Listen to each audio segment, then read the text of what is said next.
देश भर में किसानों की हो रही दुर्दशा के मुद्दे पर अब भारतीय किसान संघ ने भी केंद्र सरकार के खिलाफ मोर्चा खोल दिया है।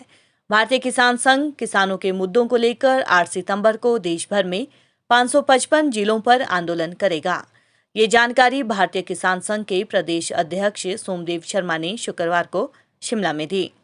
उन्होंने बताया कि वर्तमान में किसानों को न्यूनतम समर्थन मूल्य से नुकसान हो रहा है। किसानों को उनकी लागत मूल्य भी नहीं मिल पा रही है, जिससे किसानों को नुकसान उठाना पड़ रहा है। सोमदेव ने कहा कि किसानों को उनकी फसल के सही मूल्य नहीं मिल पा रहे हैं, जिससे किसान घाटे में जा रहा है। किसानों की हालत बदतर होती जा रही है। किसानों की दशा सुधारने और उन्हें उचित मूल्य दिलवाने के उद्देश्य से भारतीय किसान संघ 8 सितंबर को पूरे देश में 555 जिलों में प्रदर्शन करेगा और डीसी के माध्यम से प्रधानमंत्री को ज्ञापन सौंपेंगे। उनकी मांग है कि एक एक्ट बनना चाहिए जिसमें रेट तय होना चाहिए, जिससे किसानों को उनका न्यूनतम समर्थन मूल्य मिले, जिससे किसानों को नुकसान ना हो, और यदि कोई इससे नीचे खरीदता है तो एक्ट के तहत उस पर कार्रवाई होनी चाहिए। वर्तमान में चाहे बागवान हो या किसान, सबको न्यूनतम समर्थन मूल्य नहीं मिल रहा है। कई राज्यों में स्थिति बेहतर है, लेकिन अधिकतर किसानों को नुकसान ही हो रहा है। भारतीय किसान संघ ने कहा कि अब किसानों पर हो रहे अत्याचार बर्दाश्त नहीं किए जाएंगे और यदि सरकार उनकी मांग नहीं मानती है तो भारतीय किसान संघ एक बड़ा आंदोलन केंद्र सरकार के खिलाफ शुरू करेगा। उन्होंने कहा कि 3 कृषि कानूनों को संशोधित कर लागू करना चाहिए। नमस्कार। भारतीय किसान संघ ने निर्णय लिया हुआ कि 8 सितंबर को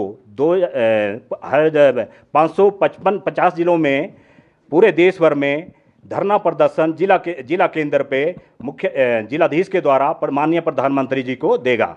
उसमें विशेष जो ध्यान दिया गया है, क्योंकि किसानों की हालत बद से बदतर होती जा रही है और किसानों को न्यूनतम समर्थन मूल्य से कोई लाभ नहीं हो रहा है, क्योंकि कई बार खरीदारी उससे नीचे भी होती है और इसका लाभ कुछ एक फसलों पे कुछ एक राज्यों को हो रहा है। तो इसका जो है सब पूरे देश भर में लागू हो और साथ में ही इसे कानूनी जो है एक कानूनी एक इसमें एक्ट बनाया जाए और उस एक्ट के अंदर अगर उससे नीचे ट्रेडिंग होती है, मंडी के अंदर, मंडी के बाहर या सरकारी तौर पे कहीं भी खरीदारी होती है, तो उसमें इसमें दंडनीय अपराध माना जाए। और दूसरी बात, किसान को उसको उसकी लागत के आधार पर लाभकारी मूल्य मिलना चाहिए।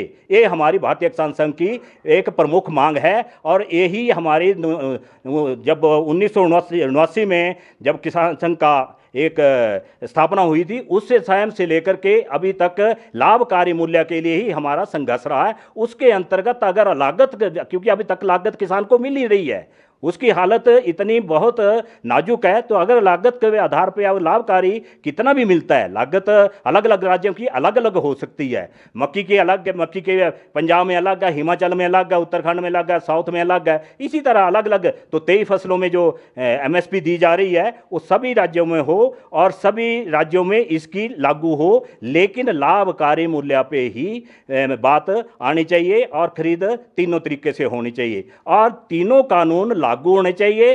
तीनों कानूनों में सुझाव के साथ लागू होने चाहिए। जो भारतीय किसान संघ ने पिछले साल 8 अगस्त को 25,000 ग्राम समितियों से देश भर से दिए गए हैं, उसमें से नंबर 1 कि सभी जिला स्तर पे एक कृषि न्यायालय स्थापित होना चाहिए, व्यापारी का पंजीकरण होना चाहिए, बैंक की गारंटी होनी चाहिए, न्यूनतम समर्थन मूल्य के लिए कहीं न कहीं सरकार जो है उसको अगर इन कानूनों में नहीं है तो लागू करे और उसके साथ किसान की परिभाषा की बात आती है उसको दुरुस्त करे। इसके साथ ही लाभकारी मूल्य के अंतर्गत हमारा प्रमुख बिंदु है, केंद्रित बिंदु है, उसके अंतर्गत मिलना शुरू करे, उसका आश्वासन दे।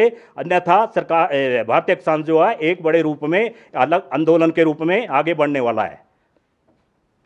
धन्यवाद। मैं सोमदेव शर्मा, भारतीय किसान संघ का प्रदेश अध्यक्ष, और आप हरिराम पंवार जी और संगठन मंत्री भारतीय किसान संघ हिमाचल प्रदेश, आप जयराम जी, जय सिंह जी, और आप प्रचार प्रमुख भारतीय किसान संघ हिमाचल प्रदेश।